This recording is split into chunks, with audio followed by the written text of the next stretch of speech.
Bismillahirrahmanirrahim. In the name of Allah, the most merciful, the most compassionate. عزیز طلبہ، آج ہمارا جو ٹاپک ہے معاشرے میں عدل کے فروغ کے جو طریقے ہیں اسی کے بارے میں ہم پڑھیں گے۔ اس سے پہلے ہم جو پچھلے ٹاپکس کے جو عدل اور مساوات کے جو اثرات تھے، گروہ کی جو نشاندہی تھی، اس کی تھوڑی پریویو کر لیتے ہیں، پھر اپنے جو ہمارا آج کا جو موجودہ ٹاپک ہے معاشرے میں عدل کے فروغ کے طریقے کی طرف ہم آتے ہیں اور اس کو بریفلی ایکسپلین کر لیتے ہیں۔ ان گروہ کی نشاندہی جن کو مقامی اور قومی سطح پر امتیازات کا جو سامنا تھا، تو ان میں سب سے پہلے ہم یہ پر بیان کر چکے تھے کہ اس میں چھوٹے لسانی و نسلی گروہ تھے۔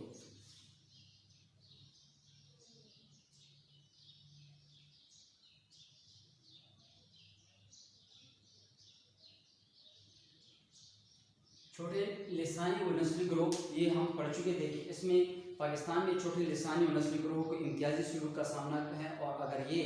لسانی اور نسلی گروہ کسی بڑے گروہ کا حصہ ہے لیکن کسی اور گروہ کے علاقے میں آباد ہیں، تب انہیں امتیازات اور عدم مساوات کا مسئلہ ہے۔ اس میں مکمل طور پر مساوات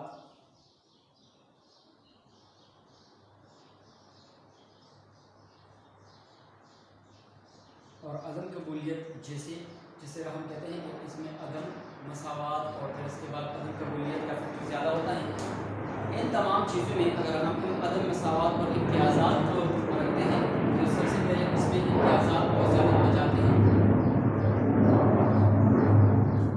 ان امتیازات کی روشنی میں یہ ہم ڈسکس کر چکے ہیں کہ اس میں تک انہیں امتیازات کا مسئلہ درپیش ہے۔ چھوٹے گروہ شکوہ کر رہے ہیں کہ ان کے ساتھ زیادتی اور ان کی حق تلفی ہو رہی ہے، تو ان تمام چیزوں کا تعلق جو ہوتا ہے وہ حق تلفی کے ساتھ ہوتا ہے۔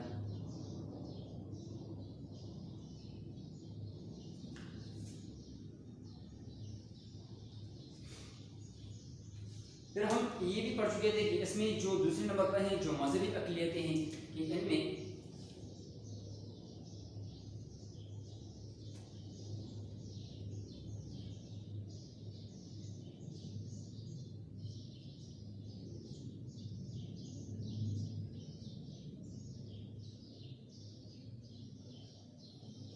مذہبی اقلیتوں میں یعنی وہ جو بعض اوقات عدم مساوات اور امتیازات کی شکایت ہوتی ہیں لیکن یہ سمجھتے ہیں کہ ان کو پاکستان کے دیگر شہروں کی طرح اس کو کے ساتھ سلوک نہیں کیا جاتا اور اس میں امتیاز برتا جاتا ہے، چاہے وہ اس کے مذہبی حقوق ہوں چاہے وہ اور بھی دیگر حقوق ان کو حاصل نہیں ہوتے، تو ان تمام چیزوں کا ہمارے ہاں مذہبی اقلیتی بھی ان گروہوں کی نشاندہی میں نمایاں کردار ادا کرتے ہیں، جس کی بنیاد پر ہمارے ہاں جس میں عدم مساوات اور عدم قبولیت کا مادہ، عدم برداشت اور پھر اس کے ساتھ ساتھ جو امتیازات اور حق تلفی کے ساتھ یہ ان کے زمرے میں آتے ہیں۔ ان میں سے اس مقصد کے لیے بھی آواز اٹھائی جا رہی ہے، اس طرح کم تعداد کے حامل جو مذہبی فرقوں کو بھی عدم مساوات کی شکایت ہے، جو مذہبی فرقے قسم کے لوگ ہیں اور مختلف قسم کے فرقوں سے اس کا تعلق ہے، تو ان کو بھی عدم مساوات کا گلہ ہے۔ پھر اس کے بعد ہے غریب طبقہ، یعنی ان تمام اقلیتوں کے ساتھ اگر ان تمام حق تلفیوں کے ساتھ چاہے وہ نسل سے تعلق رکھنے والی چیزیں ہیں چاہے وہ گروہ اور لسان کی شکل میں ہیں، تو ان میں سے اہم چیز ان لوگوں کا طبقہ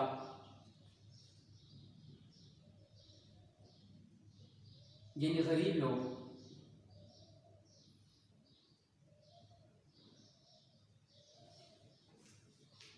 کہ ہمارے ملک میں جو ہمارے ہاں جو مکمل طور پر معاشی عدم مساوات ہیں یہ ان کی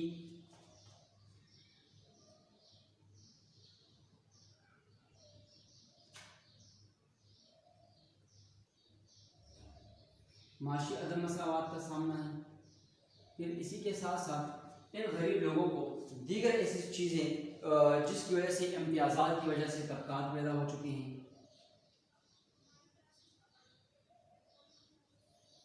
ان طبقات کی وجہ سے یہ لوگ بڑھ چکے ہیں اور امیر اور غریب کے درمیان ایک مکمل طور پر امتیاز کے طور پر بہت زیادہ خلیج واقع ہو چکی ہیں۔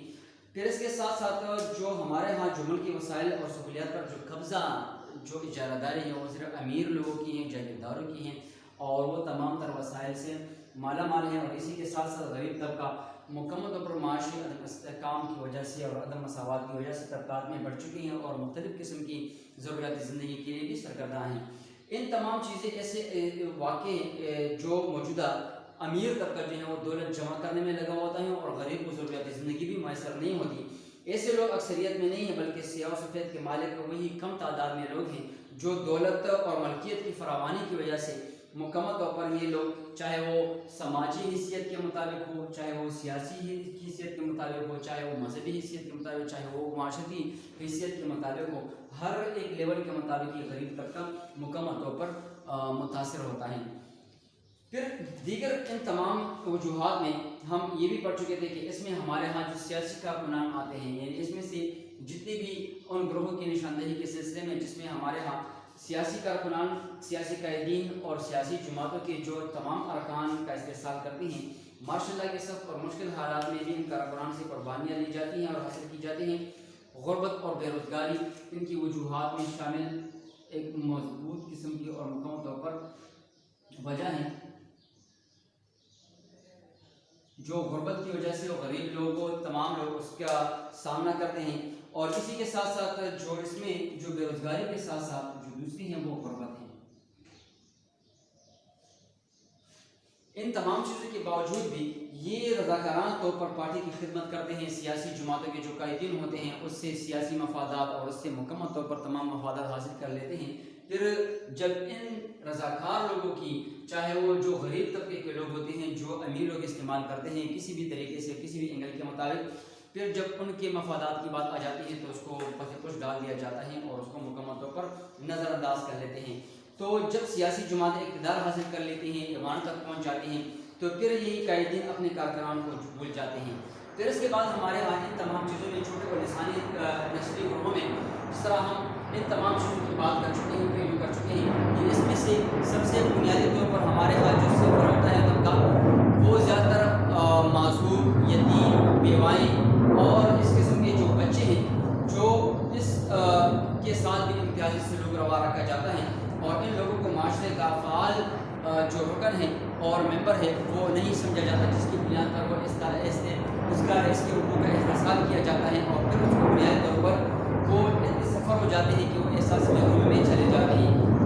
یہ معذوری کی حوصلہ افزائی بھی نہیں کی جاتی. مقامی اور قومی سطح پر معذوروں اور خواتین اور بچوں کے ساتھ امتیازی سلوک بھی عام ہے, اور ان لوگوں کا معاشرے کا کوئی فعال حصہ یا فعال رکن کی حیثیت سے اس کو ایک ممبر کے طور پر معاشرے کا ایک سرگرم رکن کی حیثیت سے اس کو شامل حال بھی نہیں کیا جاتا. معذوری کی حوصلہ افزائی بھی نہیں کی جاتی, جس کی وجہ سے یہ بیواؤں اور یتیم بچوں کے ساتھ زیادتی کرنا بھی ایک عام بات ہے. خواتین کو دوسرے درجے کا شہری سمجھنا, بچوں کے ساتھ زیادتی کرنا اور ان کو وہی حقوق نہیں دیے جاتے جو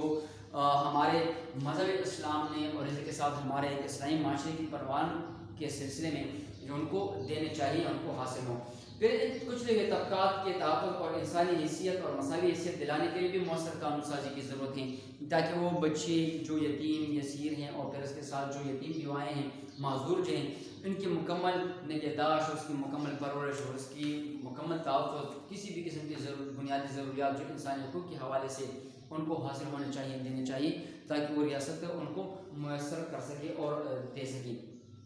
اس حوالے سے عوام کے سب سے جو اہم چیز بیان کی جاتی ہے کہ اس میں عوام کا رویہ بہت زیادہ ضروری ہے, کہ عوام کا ان تمام لوگوں, غریب و لاچار لوگوں کے ساتھ مثبت رویہ اپنانا ہوگا, تاکہ اسی کے مطابق وہ احساس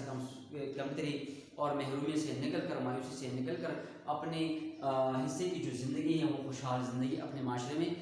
گزار سکے. ان تمام چیزوں میں معذور خواتین اور بچوں کو جو مساوی حیثیت دلانے کے لیے بھی عوامی شعور کو اجاگر کرنے کی ضرورت ہے, اور اس کے ساتھ اس عدم مساوات سے معاشرتی برائیاں جو پیدا ہوتی ہیں اور ایک مہذب معاشرے کا قیام میں ایک خواب جو بن جاتے ہیں ہمارے ہاں معاشرے میں, کہ یہ لوگ ہمارے ہاں جتنے بھی ہیں, چاہے وہ غریب طبقہ ہے اور اس کے ساتھ جو مکمل طور پر یتیم, بیوہ اور جتنے بھی جو معذور اور یتیم بچے ہیں, خواتین ہیں, وہ ان کے ساتھ امتیازی سلوک کو روکا جا سکے معاشرے میں. پھر اس کے بعد ہے ہمارے ہاں جو معاشرے میں جو عدل کی فروغ کے جو طریقے ہیں, یہ اس عدل کے فروغ کے طریقے میں اگر ہم مختلف قسم کے جو طریقے ہم استعمال کرتے ہیں اور اس کو پڑھتے ہیں, تو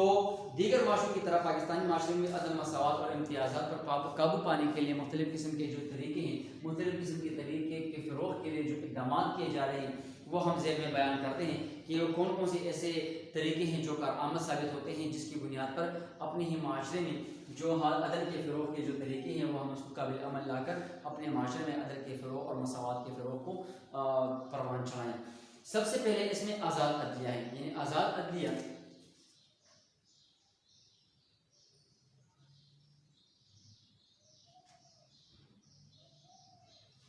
جس طرح آزاد عدلیہ کی ہم بات کرتے ہیں، پھر اس میں سب سے پہلے عدم مساوات اور امتیازات کے خاتمے کے لیے با اختیار اور آزاد عدلیہ کی ضرورت ہوتی ہے، یعنی جلد، فوری اور سستے انصاف کی فراہمی۔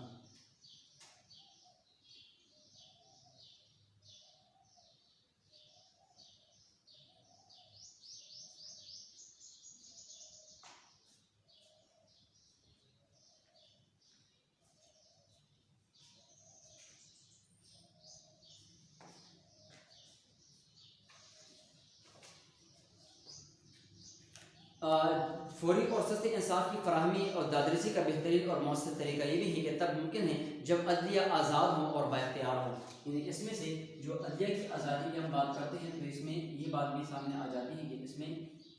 عدلیہ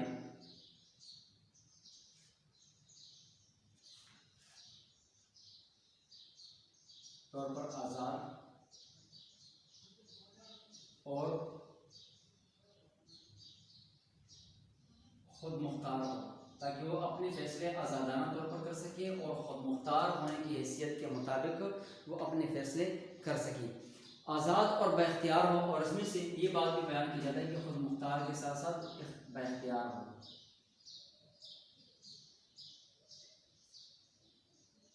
کہ وہ اختیار رکھتا ہو اسی کے مطابق۔ اس لیے بھی آزاد عدلیہ اس لیے ضروری ہے کہ یہ بغیر کسی دباؤ کے سب کو انصاف کی فراہمی کر سکے۔ پاکستان میں اب عوام کو آزاد عدلیہ کی اہمیت کا اندازہ ہے، اس لیے جب جنرل پرویز مشرف نے ملک کی اعلیٰ عدالتی نظام اور کو ہنگامی حالات کے اعلان کے بعد ہٹایا تو عوام سراپا احتجاج بلند کرنے لگے، اور اسی کے مطابق اس میں جتنی بھی بالآخر عدلیہ کو بحال کیا گیا اور ملک کے عدلیہ کو اب عوام کی مکمل حمایت بھی حاصل ہے۔ اور پھر اسی کے ساتھ ساتھ عدلیہ میں جس میں بھی جو مظلوم طبقات ہیں اس کی دادرسی کے لیے بھی مکمل طور پر آزاد اور با اختیار عدلیہ مکمل طور پر آزادانہ سستے انصاف کی فراہمی کے مطابق فیصلے کر سکیں۔ پھر اس کے بعد ہے حقوق اور مساوات کی جو یقین دہانی ہے۔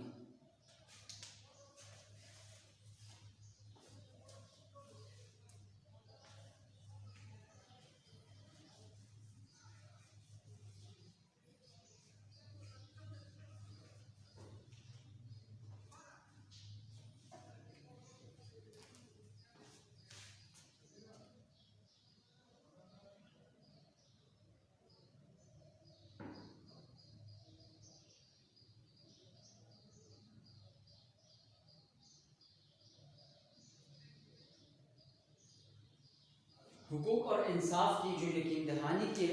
حوالے سے جس طرح ہم کہتے ہیں کہ انصاف میں سب سے اہم چیز مساوات آ جاتی ہے، یعنی مساوات جس معاشرے میں ہوتا ہے تو اسی کے مطابق تمام شروع کو بلا کسی امتیاز یکساں انسانی حقوق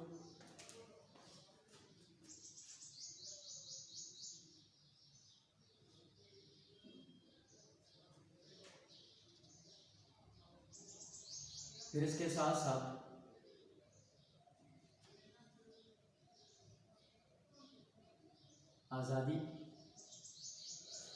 آزادی کے ساتھ ساتھ مساوات کی یقین دہانی،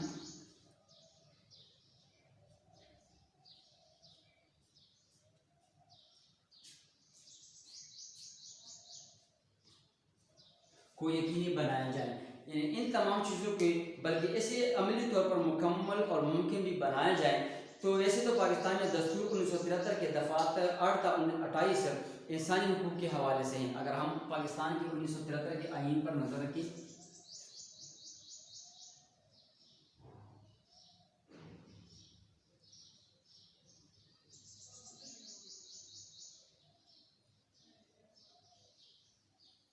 جتنے بھی انسانی حقوق کے حوالے سے جو چیزیں ہیں، اگر ہم دفعہ 8 سے 28 تک یعنی دفعات اگر ہم دیکھیں تو اس میں یہ بات واضح ہو جاتی ہے جتنی بھی تمام چیزیں ہیں وہ بنیادی انسانی حقوق کے حوالے سے ہیں، جس کا ذکر اگر ہم اقوام متحدہ کے منشور کے حوالے سے اگر ہم دیکھیں جو 10 دسمبر 1948 کو چارٹ کے طور پر تمام مکمل طور پر تمام انسانیت اور بنیادی حقوق کے حوالے سے لاگو ہو چکا ہے، چارٹ کا حصہ بن چکا ہے. اور اس سے پہلے بھی اگر ہم دیکھیں تو اقوام متحدہ جو 10 دسمبر 1948 میں جب اس کی منظوری ہو گئی تو اسی کو بنیاد بنا کر اگر ہم پاسٹ میں اگر ہم دیکھیں تو نبی کریم صلی اللہ علیہ وسلم نے اپنے آخری خطبہ حجت الوداع میں بھی انسانوں کے حقوق، بنیادی انسانی حقوق کے حوالے سے مکمل طور پر ایک جامع خطبہ دیا تھا، جس میں غلاموں کے حقوق کے حوالے سے، بچوں کے حقوق کے حوالے سے، تمام انسانیت کے حقوق کے حوالے سے، عورتوں کے حقوق کے حوالے سے ان تمام چیزوں کا ذکر کیا ہے. اور تبھی ان تمام پوائنٹس کو اقوام متحدہ نے پھر مکمل طور پر ایک کتابچے یعنی منشور کے طور پر تمام دنیا کے لیے پیش کر دیا اور تمام اقوام کے لیے پیش کر دیا. اور انہیں عدالت تحفظ بھی حاصل ہے، لیکن خلاف ورزی کی صورت میں عوام کی اعلیٰ عدلیہ تک رسائی ممکن نہیں. اسی وجہ سے حکومت کی ذمہ داری ہے کہ عملی شکل میں عوام کو حقوق، آزادی اور انصاف فراہم کرے. یعنی یہ حکومت کی ذمہ داری ہے کہ حقوق اور انصاف کی فراہمی اور اس کی یقین دہانی میں سب سے پہلے مساوات سے کام لیا جائے. انسانی حقوق کے حوالے سے جتنے بھی انسانوں کے جو بنیادی حقوق ہیں وہ تمام انسانوں کو حاصل ہونے چاہیے. پھر آزادی، یعنی اس میں آزادی اظہار رائے کی آزادی، پھر اس کے بعد آزاد گھومنے پھرنے کی آزادی، اور پھر اس کے ساتھ جائیداد رکھنے کی آزادی، اور کسی کو جبری غلام بنانے کے مکمل طور پر کہ کسی کو اب وہ غلام نہیں رکھ سکتا. بچوں کے ساتھ جتنی بھی اس کے مساوات اور اس کی جتنی بھی اس کے جو حقوق ہیں، عورتوں کے حقوق، غلاموں کے حوالے سے جو حقوق، اور جتنے بھی معاشرے کے ساتھ جو ریلیٹڈ بنیادی انسانی حقوق کے حوالے سے. پھر 1973 کے آئین کے مطابق جو ہم دفعات ذکر کر چکے ہیں کہ اس میں 8 دفعات 8 سے لے کر 28 تک جتنی بھی بنیادی انسانی حقوق کے حوالے سے باتیں ہو چکی ہیں وہ تمام ایک کتابچے کی شکل میں موجود ہیں. اور اس میں وقتاً فوقتاً مکمل طور پر ترامیم کے ساتھ یہ دفعات تمام 73 کے آئین کا حصہ بن چکی ہیں. پھر اس کے ساتھ سچی سیاسی قیادت ہے. اگر ہم سیاسی قیادت پر اگر ہم نظر رکھیں تو ہمارے ہاں جتنی بھی جو مخلصانہ بدقسمتی سے ہمارے ہاں جو قیادت ہے وہ کسی طور پر اپنے ملک میں نہ آ سکا، جس کی وجہ سے ہمارے ہاں سیاسی نظام کی خوشحالی کا جو باعث بن سکے.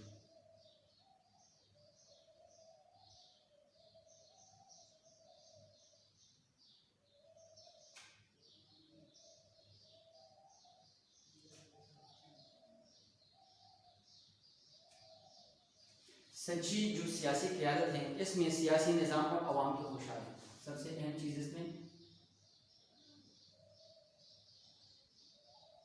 سیاسی نظام کی بحالی، اس کا استحکام، یہ بہت ضروری ہے. اور پھر اس کے ساتھ عوام کی خوشحالی کا انحصار قیادت پر ہوتا ہے. عوام کی خوشحالی کا انحصار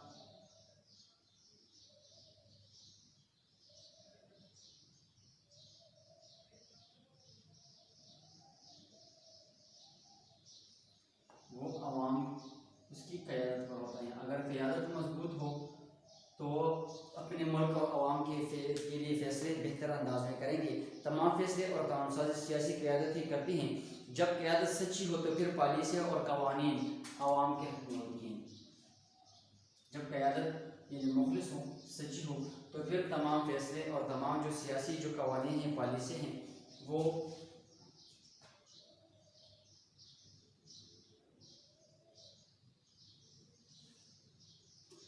پالیسیاں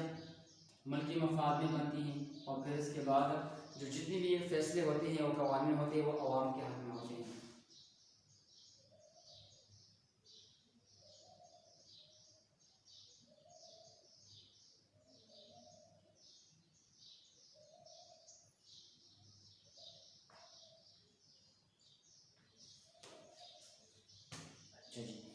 پھر اس کے بعد ایسی قیادت عدم مساوات اور امتیازات کی بہتری کرتی ہیں، لیکن اس بات کا انحصار عوام پر ہے کہ وہ کسی قیادت کو منتخب کرتا ہے. اور اسی کے ساتھ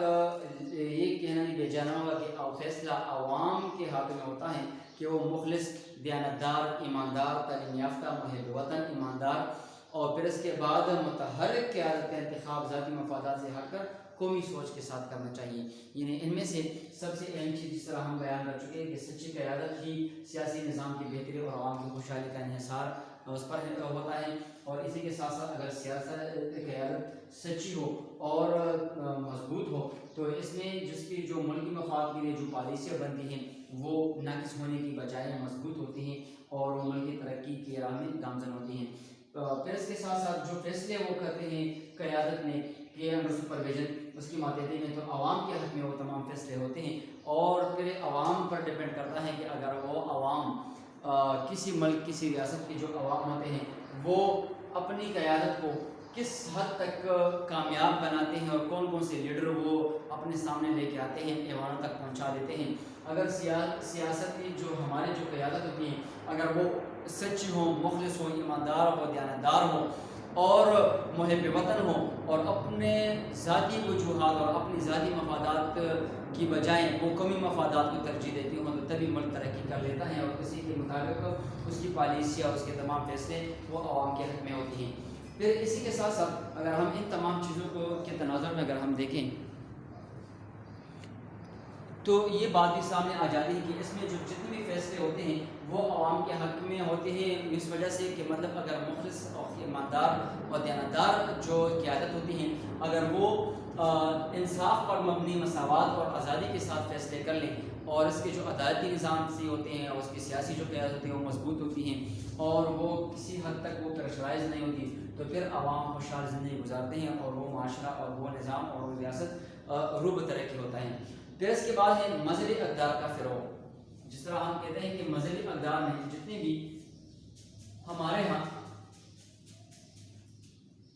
معاشرے میں جو عدل کے فروغ کے جو طریقے ہیں کہ کون کون سے یا کن کن طریقوں سے ہم اپنے تمام نظام کو بہتر بنانے کی کوشش کر سکتے ہیں تو ان میں سب سے بنیادی چیز یہ بھی بیان کی جاتی ہے اور یہ نقطہ بھی بیان کیا جاتا ہے کہ اس میں سب سے پہلے جو اوائل میں ہوتی ہیں وہ مذہبی اقدار کا فروغ ہے. اس میں ایک طریقہ یہ بھی ہے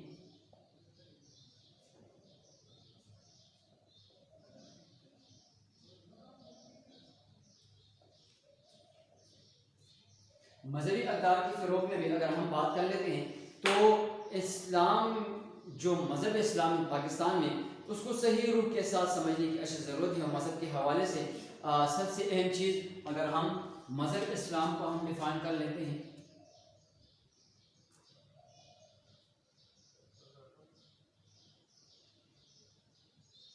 تو سب سے پہلے برداشت, مساوات, عدل کے فروغ کے طریقے اور پھر اس کے ساتھ بہت ایسی چیزیں جس کی بنا پر ہمارا رواداری, قبولیت,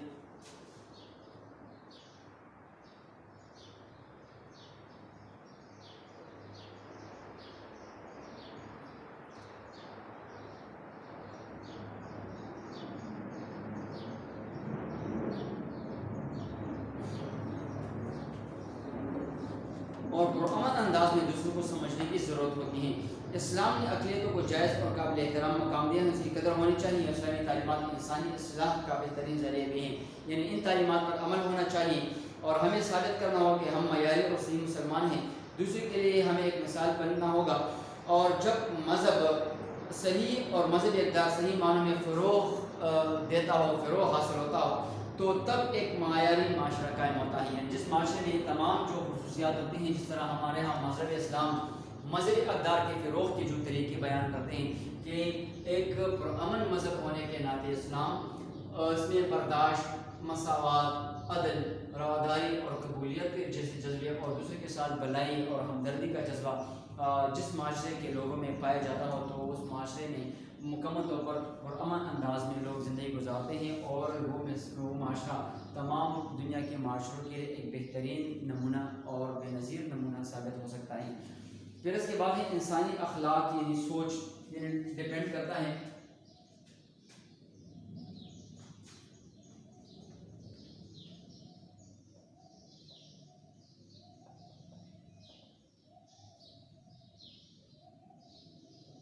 یعنی سوچ ہوتی ہے, سوچنے کا انداز ہوتا ہے, انسانی اخلاق پر ڈپینڈ کرتا ہے کہ اس میں عدم مساوات, ظلم, امتیازات اور غیر انسانی رویے کو ختم کرنے کے لیے ہمیں انسان بن کر سوچنا ہوگا کہ ہمارے ہاں جو ہمارے ایتھیکل کوڈ آف کنڈکٹ سے ہمارے انسانی اخلاق جو معاشرے کا پہلو بن کر ہم جس انداز میں سوچتے ہیں تو سوچ کے جو مختلف پہلو بیان کیے جاتے ہیں،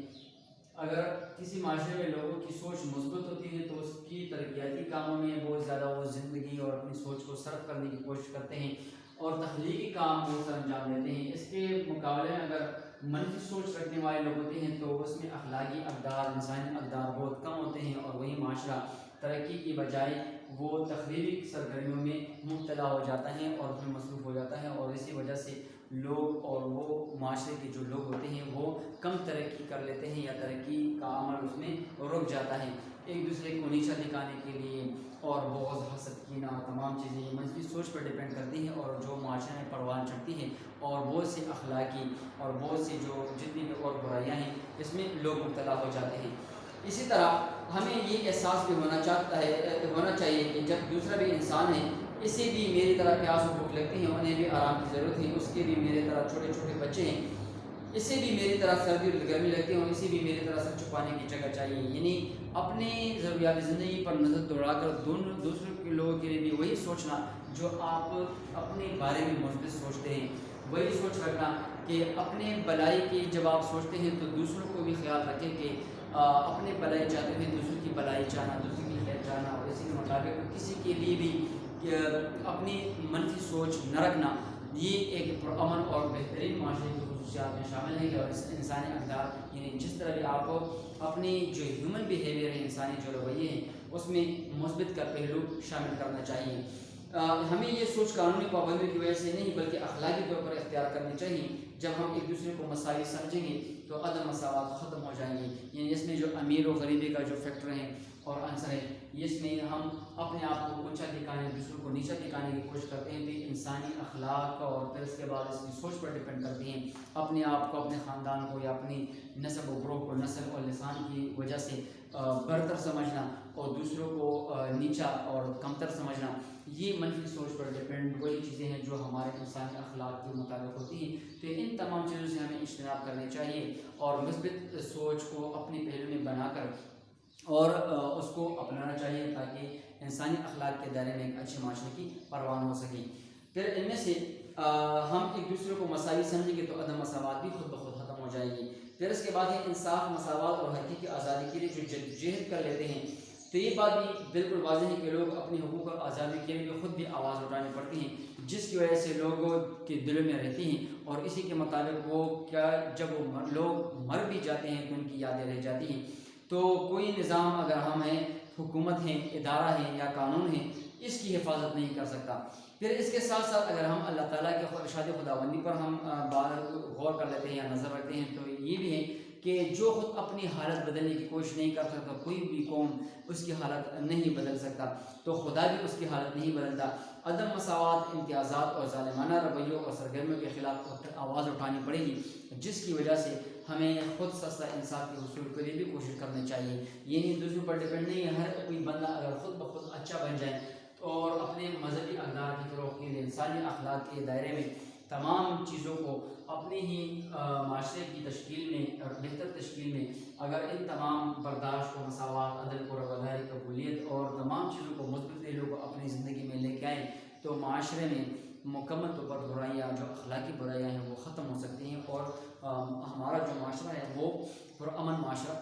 بن سکتا ہے۔ پھر اس کے ساتھ ساتھ جو لاسٹ پوائنٹ ہے وہ قانون سازی ہے کہ حکومت کی بھی یہ ذمہ داری ہے کہ عدم مساوات، امتیازات اور غیر مناسب سرگرمیوں سے کے خلاف سخت ترین سزائیں اور قوانین بنائیں اور ان قوانین کے نفاذ کو یقینی بھی بنائیں تاکہ آئین میں دیے گئے حقوق کے ثمرات لوگوں تک پہنچنا چاہیے۔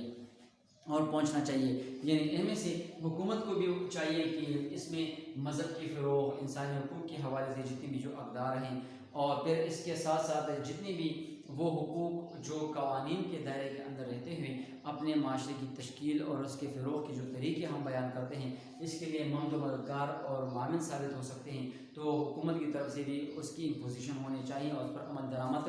یقینی طور پر بننا چاہیے تاکہ آئین میں دیے گئے جو حقوق کے جو ثمرات ہیں، جو فوائد ہیں وہ لوگوں تک پہنچنا شروع ہو جائیں۔ یہ تمام ایسی چیزیں ہیں جو ہم پڑھ چکے ہیں کہ اس کے ساتھ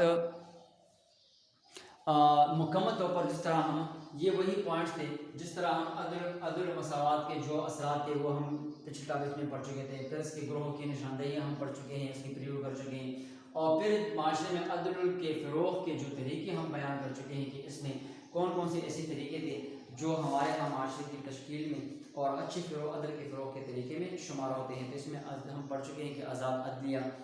حقوق اور مساوات کی یکن دہانی اور سچی سیاسی قیادت، اور پھر اس کے ساتھ ساتھ مذہبی اقدار کا فروغ، اور پھر اس کے ساتھ انسانی اخلاقی جو سوچ ہے، چاہے وہ مثبت سوچ پر رکھنے والے لوگ ہیں، منفی سوچ رکھنے والے لوگ ہیں، اور اس میں جو انسانی غیر انسانی رویوں کو ختم کرنے کے لیے جو ہمیں انسان بن کر رہنا ہوتا ہے معاشرے میں، انصاف، مساوات اور حقیقی آزادی کے لیے جو جد و جہد ہم کرتے ہیں کہ ہم معاشرے کی تشکیل میں ہم ایک مؤثر رکن بن کر ثابت ہو رہے ہیں اور ہمارا معاشرہ ایک حقیقی معاشرے کی شکل میں پرامن معاشرہ بننے کے قابل ہو سکیں۔ پھر اس کے ساتھ ساتھ لاسٹ میں ہم قانون سازی کی طرف آ گئے ہیں کہ ایسے قانون بنانے چاہیے جس کی بنیاد پر اس کو سخت سے سخت جو غیر مناسب سرگرمیوں کے خلاف جو سخت ترین سزائیں اور سخت ترین قوانین بنا دیے جائیں، تاکہ جو اس پر عمل نہیں کرتے اس کو سزا دی جائے، بربک دی جائے، اس کو فوری طور پر نافذ کر دیا جائے، تاکہ جتنی بھی انسانی بنیادی انسانی حقوق کے حوالے سے اور معاشرے میں عدل کے فروغ کے جتنے بھی طریقے ہم پڑھتے ہیں اپنی زندگی میں اور اپنے معاشرے میں اس کی تشکیل کے لیے ہم اس کو پیش کرتے ہیں تاکہ تمام لوگوں کو اس کے فوائد بھرپور حاصل ہو سکیں۔ اسی کے ساتھ ہم اپنے لیکچر کو وائنڈ اپ کر لیتے ہیں، انشاءاللہ نیکسٹ ٹاپک کے ساتھ نیکسٹ کلاس میں حاضر ہوں گے، تب تک کے لیے اجازت چاہتے ہیں، اللہ نگہبان۔